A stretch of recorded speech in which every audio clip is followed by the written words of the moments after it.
Halo teman-teman semuanya, halo KMK, halo sobat-sobat KMK. Nah, pada kesempatan kali ini, di podcast kali ini, aku ada bersama Kak Hika Halo semuanya. dari Teknologi Pangan angkatan tahun 2024. Di sini kita mau cerita-cerita tentang pengalaman Kak Hika terkait tentang organisasi dan juga pengalaman magang Kak Hika. Boleh dijelaskan dulu dari profil pribadi? Oke, halo teman-teman semuanya. Kenalin, nama aku Takika Sarabila, biasa dipanggil Kika. Aku dari jurusan Teknologi Pangan angkatan 2024. Kesibukan aku saat ini yang pertama tentu aja kuliah, yang kedua mau magang lagi di libur akhir semester ini, dan yang ketiga mungkin masih ngejar lomba-lomba di semester-semester ke depan. Itu aja sih kesibukannya. Kesibukannya banyak banget dari yang aku lihat di beberapa beberapa media sosial Kak Hika nih gitu kan, di highlightnya tuh kayak banyak banget kegiatan teman-teman. Tapi aku pengen tahu banget lebih detail dari masing-masing kegiatan, mungkin bisa diceritakan dari organisasi dulu mungkin Kak Hika. Oke, untuk organisasi sejauh ini sebenarnya aku cuman ikut organisasi dari Undip tuh satu, itu namanya ISLC Undip. Kalau di kampus itu aku nggak ikut organisasi, cuman aku ikut UKM aja, itu namanya Minerva. Dia UKM base-nya di riset gitu, emang base-nya di riset. Sedangkan kalau yang ISLC Undip ini dia lebih ke pertanian dan lingkungan aja. Cuman dengan adanya ISLC Undip ini, menurut aku udah cukup gitu lah Nini untuk menghidupi aku selama kuliah gitu. Jadi aku nggak ikut banyak-banyak guys, satu itu aja tuh udah yang gede untuk aku benefitnya. Itu aja sih. Berarti kalau misalkan dari UKM gitu berarti sering ikut lomba gitu ya Kak Hika? Sebenarnya nih adanya aku di Minerva yang dia base-nya riset pun tidak membuat aku untuk ikut lomba gitu loh. Jadi mereka bisa dibilang kurang lah untuk aku. Sedangkan harapan aku kan itu tadi ya, dengan ikut UKM riset aku akan dapat teman-teman yang sering banget nih ikut lomba, diajak ikut lomba. Ternyata enggak kayak gitu. Dan aku lebih sering ikut lomba itu sama teman-teman deket aku sendiri. Jadi dari circle aku sendiri atau enggak teman aku di kelas gitu aja sih. Kalau misalkan itu tadi deh, kalau misalkan si UKM-nya itu tuh nggak terlalu banyak kegiatan gitu ya Kak Kika. Kalau misalkan dari organisasi atau misalkan dari kegiatan kampus yang kayak akademik gitu, ada nggak sih yang pernah bikin Kak Kika itu overwhelmed terkait kayak saking banyaknya jadwal gitu kan? Karena kan Tekpang kan kayak dari Senin sampai Jumat full semuanya gitu ya. Iya, bener. Kalau yang bikin kewalahan sih sebenarnya cuman di jadwal ini aja sih, jadwal ngatur lomba aja. Karena kan Tekpang seperti yang kita tahu guys, praktikum kita sangat-sangat banyak dan laprak kita seminggu mungkin 3-4 dan itu tulisan semua nih. Jadi untuk ngatur bikin esai dan lain sebagainya tuh harus yang di tengah malam gitu. Dan cara aku ngatur waktu mungkin lebih nyesuaiin aja sih. Kalau semisal emang di bulan ini banyak banget praktikum, ya udah berarti kita pending dulu esainya, lombanya di bulan depan. Kalau enggak kita cari yang timnya itu bisa bertiga, jadi biar bisa dibagi. Ya lebih banyak orang gitu sih. Berarti kalau misalkan bisa aku simpulin, kegiatan Kak Kika itu kalau misalkan di kampus terkait tentang organisasi UKM dan lain sebagainya itu tuh bakal ada overlap ya, tapi mungkin bakal ada yang dikorbankan 1-2 hal untuk ngejar IPK. Bener guys, bener banget. Nah, kalau misalkan masih berhubungan dengan IP atau IPS atau IPK gitu, Kak Hika sering khawatir nggak sih setiap habis ujian tuh kayak deg-degan nunggu IP keluar gitu? Apa kan setelah ini juga mungkin bakal keluar tanggal 29 ya? Oh iya ya, nggak tahu. Kalau itu kayaknya pikiran kita semua nggak sih? Ini kayak semua mahasiswa pasti takut untuk buka SSO di tanggal-tanggal segitu. Aku pun juga, aku setiap semester selalu khawatir karena sebenarnya kita kan udah melakukan yang terbaik ya.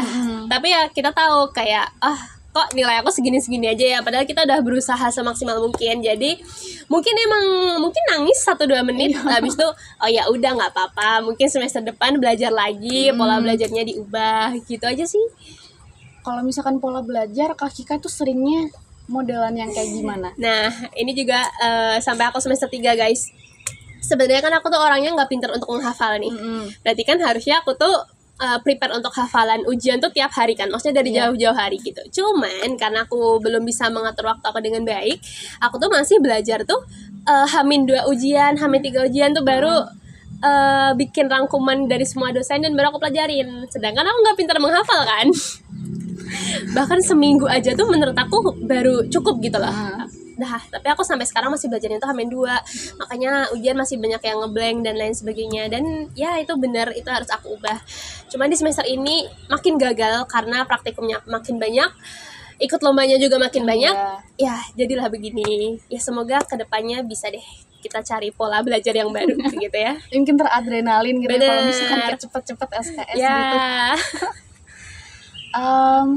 Terkait organisasi, kalau misalkan aku boleh tahu lebih lanjut, ada nggak sesuatu yang Kak Hika itu find out setelah ikut UKM atau organisasi kampus yang internal tadi selama 3 semester ini, kayak dibandingkan dengan organisasi di SMA gitu? Oke, kalau organisasi di SMA kan dulu di OSIS SMA 3 Klaten ya, aku dulu dari Osmaga.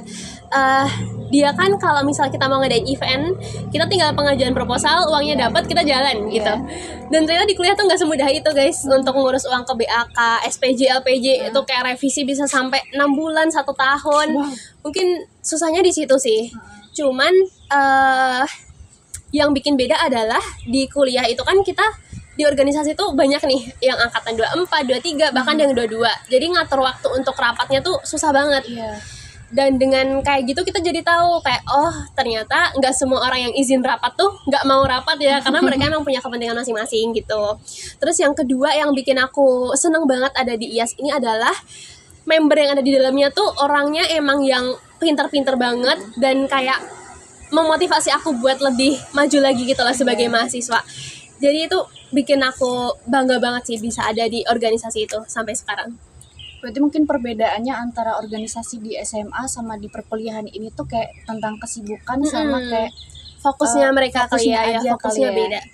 Lebih panjang dan lebih lama Bener, mungkin. di kuliah tuh kayak lebih banyak nih, oh si ini pinter nih bikin ini, oh si kakak ini pinter bikin ini. Sedangkan di SMA mungkin kita sama kan, kayak ya udah yang penting kita lulus, nyari nilai yang bagus. Dan di kuliah enggak guys, banyak lomba yang bisa kita ikuti sebagai mahasiswa dan ya harus kita coba. Iya.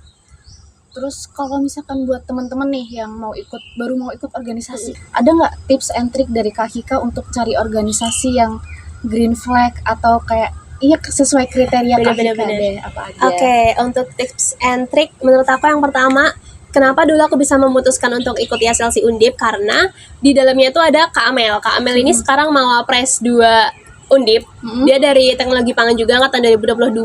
Jadi kalau aku mau ikut organisasi, yang pertama aku harus tahu di dalamnya ini ada siapa aja sih. Nah, kalau emang di dalamnya ini orang-orang yang keren, berarti kita bisa dong join di situ dengan harapan oh kita mungkin bisa jadi keren juga. Terus yang kedua, kita harus tahu ini proker-proker mereka tuh apa aja. Apakah proker mereka itu membangun internalnya sendiri? Kalau misal dengan kita masuk, kita terbangun, kita bisa lebih jago di ini, lebih expert di sini, ya udah masuk aja. Kayaknya aku kalau cara organisasi 2 itu aja deh. Yang penting di dalamnya orangnya bagus, proker-prokernya sejalan sama apa yang kita mau, itu udah cukup menurut aku. Oke, berarti kesimpulannya kalau misalkan Kak Hika itu tuh ada pertimbangan-pertimbangan tertentu untuk mengambil suatu atau masuk ke organisasi tertentu, kayak orangnya apakah membangun, apakah prokernya itu bisa membangun kayak internal atau soft skill kita gitu ya Kak ya. Nah, kalau misalkan organisasi itu tadi lebih banyak untuk ngebantu kita dalam hal soft skill kayak public speaking, manajemen waktu, interaksi, terus kayak untuk membangun jaringan yang lebih luas lagi, pengalaman, kepemimpinan sama dinamika kerja kelompok, kita akan lebih ngulik lagi tentang magangnya Kak Hika di salah satu bakery ya? Iya, salah satu bakery di Semarang guys. Boleh diceritakan gitu gimana caranya magang mandiri dari atau kampus gitu kan, atau magang di mana, atau mungkin sekalian prosesnya Kak Hika. Oke, nah perlu kalian tahu juga sebenarnya aku magang di Diriana itu nggak pure aku magang mandiri. Nah, kan aku ikut magang tuh berarti di liburan semester 2 ya, yang notabene orang-orang lah kok udah magang gitu. Nah, jadi di Teknologi Pangan itu emang banyak kating-kating aku yang magangnya tuh emang cepet-cepet gitu Andini. Mungkin emang bukan di semester 2 ya, mungkin mereka start di liburan semester 3. Cuman karena di IAS ini ada yang namanya Departemen Exchange, dan dia itu mengadakan namanya Expronas. Itu emang program kerja yang bisa bikin kita magang gitu loh. Jadi kita bisa apply ke situ. Ada nih mereka menyediakan hosting place. Dan aku mau coba, karena kan juga member IAS dong. Ya masa nggak coba gitu kan. Jadi aku coba proker anak exchange ini. Terus ada hosting place tuh di Riana Bakery yang ada di Pandanaran ya kayaknya tokonya. Nah aku coba apply di situ. Terus habis itu ada seleksi, ada seleksi sama anak IAS-nya sendiri, baru seleksi sama bapaknya yang punya di Riananya ini, dan alhamdulillahnya lolos. Jadi sebenarnya dibilang mandiri enggak, tapi ya usahanya sama aja kan sebenarnya kayak yang magang mandiri gitu. Berarti kalau kayak gitu ini ya ngulik nyuri-nyuri waktu di sela-sela liburan gitu. Bener. Berarti nggak pulang dong Kak ke Waktu itu Klaten? kayaknya pulang 1 minggu apa ya. Ya. Jadi magangnya 24 hari. Iya. Itu tanggal 1 sampai tanggal 24 Agustus. Tanggal 25 Agustusnya udah masuk kuliah. Bener. Berarti nggak sempat liburan gitu-gitu? Ya, Atau liburan di Semarang aja kali ya? enggak sih. juga. Cukup guys, untuk liburan 1 minggu di Cukup, rumah itu cukup ya. Kalau misalkan nih motivasi Kak Hika untuk ngambil magang atau cari experience di semester awal, kayak especially waktu semester 2 kan masih mungkin bingung-bingung Iya. gitu ya. Itu apa waktu itu motivasinya? Oke, untuk motivasi kenapa aku magang, jelas cari pengalaman ya. Iya. Dan selagi kita dapetin kesempatan itu kan berarti kita dipercaya boleh belajar di dalamnya gitu ya. Dan dengan adanya magang menurut aku bisa bikin aku lebih paham gitu lah. Aku nih di jurusan teknologi pangan apakah menyukai tempat magang yang seperti ini. Kalau misal suka kan berarti kedepannya aku nyari pekerjaan yang ada base-nya sama kayak di Diriana gitu ya. Jadi menurut aku kayak gitu sih.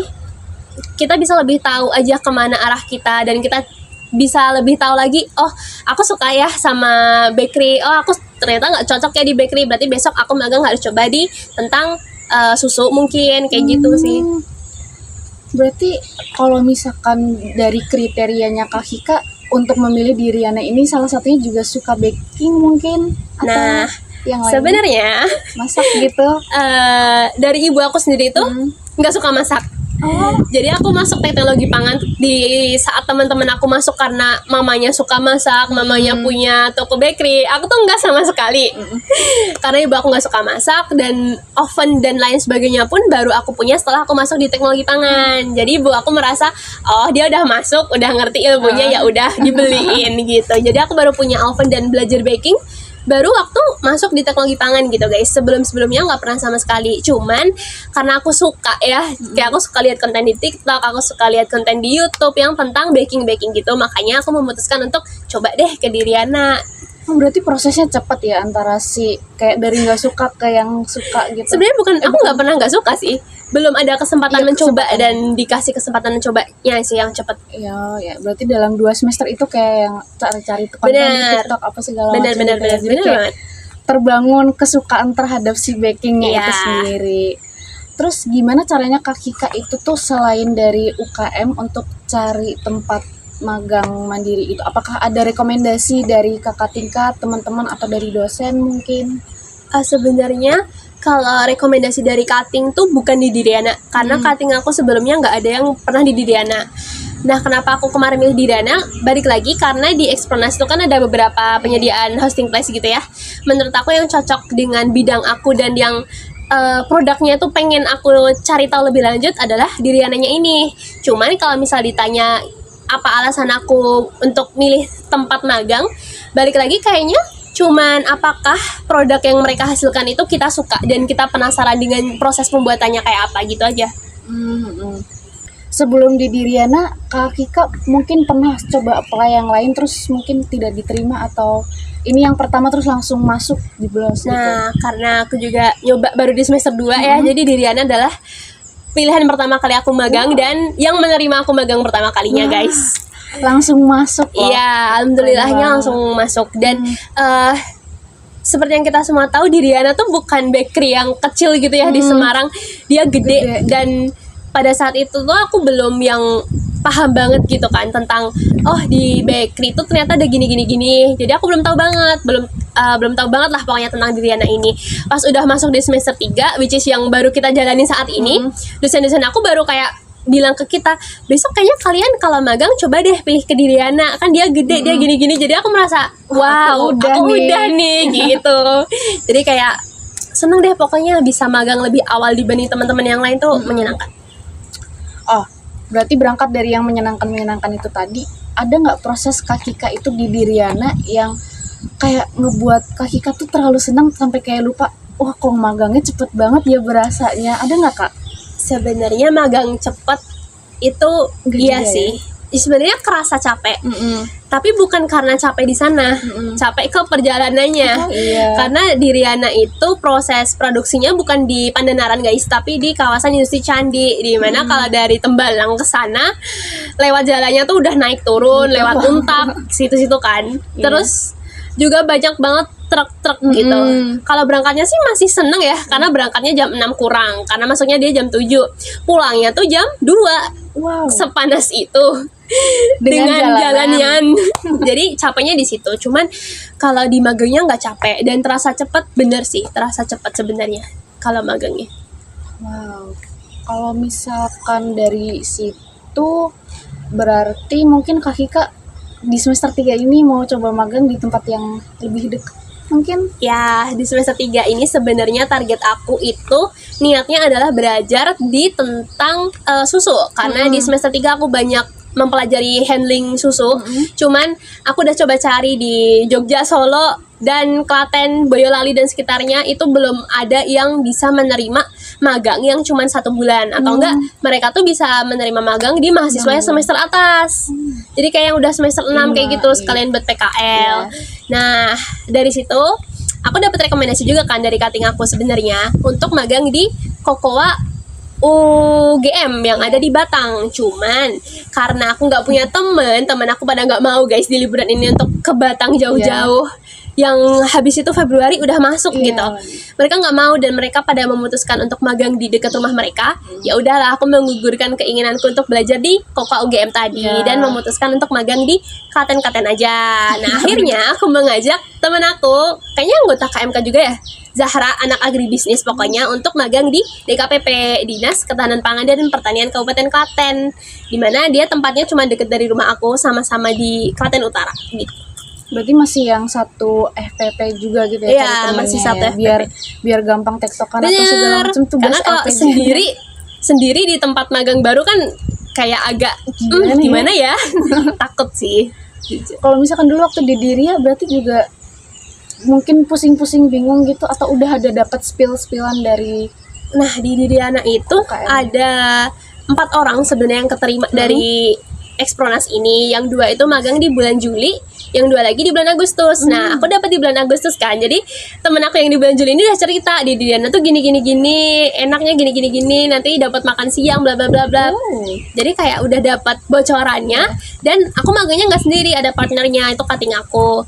Jadinya aku nggak merasa belajar sendirian gitu loh. Dan cutting kan pasti lebih tahu ya, udah lebih belajar ya. Pengalaman. Jadi aku kalau di sana selalu nanya ke dia gitu, kayak, "Kak, ini buat apa sih, Kak? Boleh bantu ini nggak, boleh ini nggak?" Jadi ya enak aja sih. enak kayak kalau misalkan udah ada dapat spoileran, terus habis itu juga ada partnernya temennya, juga enak bener. gitu kan, dari mungkin dari jurusan yang sama Iya, dari Oh, jurusan dari yang jurusan sama. sama. Dia Oh, dari jurusan teknologi pangan juga. lebih oke banget tuh Bener. gitu. Kalau misalkan kita udah mungkin masuk di sesi pertanyaan terakhir tentang gimana ya bilangnya, bayaran mungkin yang udah ditunggu sama teman-teman nih sekalian, apakah magang mandiri itu dibayar ataukah dapat mungkin makan? Kalau makan tadi udah dijelasin Ya, udah dapat kalau makan makan ya. dapat. Apakah dibayar Kak Kika? Nah, kalau magang tuh tergantung tempatnya ya Iya. kayaknya. Tapi kalau di Diriana dapat, cuman bentuknya bukan uang.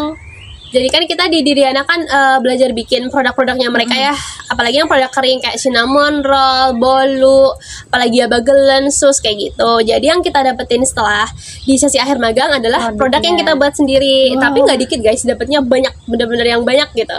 Jadi kita belajar bikin, kita tahu cara bikinnya, kita dapat produknya gratis. Sedangkan harga di Diriana kayaknya lumayan ya untuk yang anak kos ini. Dia harganya kayak lumayan mahal lah untuk kita, dan kita dapat produk-produk mereka banyak juga. Dari pengalamannya Kak Kika yang di situ tadi, dapat pengalaman untuk cari udah tahu gimana caranya milih bahan, terus gimana cara ngolahnya, itu pernah nggak dibawa ke rumah atau ke kosan gitu, maksudnya kayak bikin sendiri gitu? Nah, kalau bikin sendiri sebenarnya bisa, karena aku udah pasti nanya dong ke Iya. mereka kayak ini apa, pakai apa aja. Mungkin emang nggak spesifik banget. sebenarnya pengen banget aku bawa ke rumah gitu ya, pengen aku bikin di rumah, cuman mengingat alat-alatnya juga terbatas, jadi belum aku coba. Mungkin yang udah aku coba tuh yang simpel-simpel aja gitu loh, misal kayak bolu itu udah, cuman yang kayak butuh bikin sifon deh, itu kan butuh alatnya lumayan ribet ya, dan harus beli, sedangkan aku cuman punya oven dan mixer di semester awal ini, jadi belum bisa. Cuman masih nyantol lah ilmunya dan masih berguna juga untuk kapan-kapan. Dari pengalaman Kak Kika sendiri setelah dari proses dari awal cari tahu, nyoba apply, terus sempat magang juga di Diriana, itu ada nggak evaluasi dari Kak Kika sendiri untuk mungkin di semester 3 ini untuk ditingkatkan, diperbaiki gitu?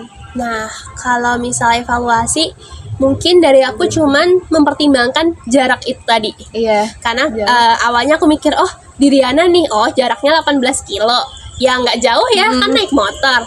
Oh di sana dapat makan siang, oh enak. Oh kita belajar baking, enak dong. Apalagi kan aku juga sebenarnya pengen banget ya kalau besok udah gede nih, kita udah punya pekerjaan dan kita punya pekerjaan sampingan gitu. Aku pengen banget punya toko bakery. Nah, terus aku mempertimbangkan banyak hal yang enak-enak ini tanpa mempertimbangkan jalannya tuh kayak gimana gitu loh. Jadi aku udah apply, aku udah oh iya Pak, mau banget. Tiba-tiba nyoba nih hari pertama ke sana, wah ternyata jalannya sekacau ini. Jadi buat teman-teman yang mau magang perlu diingat, perhatikan jalan kesananya dulu dan jaraknya ya teman-teman, supaya nggak terlalu membebani kalau misalkan di perjalanan waktu kita mau menuju ke tempat magang. Karena capek ya kalau misalkan sih. Maksudnya iya kalau pagi kata Kak Kika tadi masih segar, masih belum terlalu banyak kendaraan juga itu, walaupun jalanannya mungkin naik turun gitu. Udah naik turun jelek gitu lah, banyak kerikil gitu. Tapi ya plusnya banyak lah ya kalau misalkan di Diriana, maksudnya kita dapat pengalamannya, dapat teman-teman mungkin dari pegawainya di Diriana juga, terus dapat ilmunya, dapat ilmu pasti banget gitu kan. Dan bahkan ilmu yang di Diriana ini kepake banget di aku yang di semester 3. Karena aku di semester 2 belum dapat materi yang tentang seputar alat-alat yang dipakai di perusahaan gitu ya. Terus aku udah masuk di Diriana nih. Jadi aku sampai di Diriana tuh bisa dibilang cukup kosong ya. Aku nggak tahu ini namanya alat apa, cuman tahu oh ada oven yang gede ya ternyata, oh mixernya gede ya. Nah, di semester 3 ini aku baru belajar tentang alat-alat itu, namanya apa, cara kerjanya gimana. Jadi waktu dijelasin, oh ini alat yang waktu itu ada di Diriana gitu. Bener. Outputnya berarti kayak langsung kayak oh aku udah pernah nih nyoba ini, pernah nyoba pegang atau tahu cara makainya gitu ya. Habis itu baru tahu teorinya. Jadi kayak menyenangkan banget. Banyak juga pengalaman yang didapat dari magang di Diriana ini. Oke, berarti tadi dari sempat yang disinggung juga sama Kak Kika untuk nyoba magang di Kokwa UGM. Oh ya Kokwa UGM, tapi kan tidak jadi karena keterbatasan jarak ya gitu. Dan juga temennya juga nggak ada. Terus mau nyoba di Dinas Ketahanan Pangan dan Pertanian di Klaten untuk proyeksi semester 3-nya Kak Kika nih teman-teman. Nah kalau misalkan bisa aku simpulkan dari obrolan aku dan Kak Kika nih tentang organisasi dan juga magang, kalau misalkan organisasi itu secara fokus mungkin lebih fleksibel ya Kak ya, lebih kayak nggak terlalu praktikal gitu, masih kayak soft skill aja yang emang yang dihasilkan gitu. Kalau misalkan magang mungkin udah masuk ke dunia kerja, udah mungkin praktikal dari teori-teori yang mungkin udah pernah didapatkan gitu. Walaupun Kak Kika malah outputnya kebalikannya, malah kebalikan, terlalu dini ya. Iya, bukan terlalu dini dong, persiapan. Bener.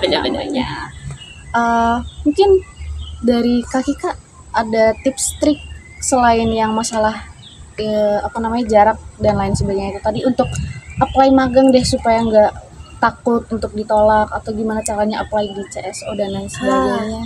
Sebenarnya magang tuh perlu perjalanan yang panjang ya persiapannya, karena sebelum aku apply di DKPP Klaten ini aku juga pengen di tempat lain kan sebenarnya, cuman mereka udah terlanjur nerima anak magang dari UNY, dari UGM mungkin. Jadi kita tuh harus persiapan magang tuh bukan 1-2 hari, bukan 1-2 minggu, tapi bisa hamin 3 bulan. Kita tuh harus udah nyiapin, kita harus tanya ke mereka dulu kan, kayak apakah masih ada slot untuk anak magang di saat kita libur itu. Terus habis itu kalau semisal kita mau milih tempat magang, yang harus banget dipastikan adalah apakah kita emang pengen belajar di situ. Karena kalau misal kita magang cuman memenuhi kebutuhan, oh sejalan kok sama jurusan aku gitu doang kan, Atau tapi kayak kita nggak cuman- suka, Atau cuman kayak yang menuhin CV bener, gitu ya, atau Kak? cuma menuin CV lah kita nggak suka di dalamnya, Iya. ya udah nggak bisa berkembang juga kan. Dan perlu kita ketahui juga di dalam itu kita ketemu bukan sama anak yang seumuran kita ya, pegawai-pegawainya udah pada Lebih tua. iya lebih tua, udah umur 30, 40 atau bahkan 50, yang dimana kita harus bisa jaga kesopanan, jaga mood juga, nggak boleh seenaknya. Kalau kita baru nggak pengen kerja, iya masa kita nggak kerja, sedangkan kita di situ pendatang guys. Jadi pokoknya kalian harus suka sama apa yang mau kita pelajari di tempat magang itu, jaraknya juga yang tadi, dan ya kalau bisa sih sejalan ya sama jurusan kita gitu aja. Biar nggak terlalu pusing ya, Kak, ya, Bener. gitu. Mungkin ada closing statement dari Kak Hika nih. Closing statement buat Buat teman-teman KMK di semester berapapun itu, jangan ragu untuk berkembang, coba semua yang ingin kalian coba, karena kita jadi mahasiswa cuma 4 tahun guys. 4 tahun tuh nggak lama ya, dia sangat cepat. Kalau kalian pengen coba lomba, coba semuanya, coba semua jenis lomba, mau esai, mau poster, maupun kita nggak bisa, coba aja. Aku juga dulu SMA nggak pernah ikut lomba apa-apa ya, tiba-tiba kuliah coba esai 1-2 kali gagal, coba lagi, dan akhirnya di tahun ini, mungkin di akhir-akhir tahun ini, aku baru dapat banyak-banyaknya Lomba ya? banyak-banyaknya penghargaan lomba gitu ya. Jadi aku merasa, oh kita tuh bisa kok kalau diusahain gitu. Jadi kalian cukup cari dosen pembimbing yang baik, cari relasi yang sebanyak-banyaknya, dan teman yang sebaik-baiknya. Jadi itu bisa jadi benefit kalian kedepannya juga selama menjadi mahasiswa, agar menjadi mahasiswa yang berprestasi gitu. Itu aja. Keren banget pengalamannya Kak Hika di organisasi dan magang ya teman-teman. Nah, gitu aja teman-teman dari KMK Podcast semester 1, podcast pertama, episode pertama di semester ini. Pamit undur diri, saya Andini Al ya. Assalamualaikum warahmatullahi wabarakatuh. Terima kasih Kak Hika. Dadah. Dadah. Terima kasih Andini. Bye-bye. Cut.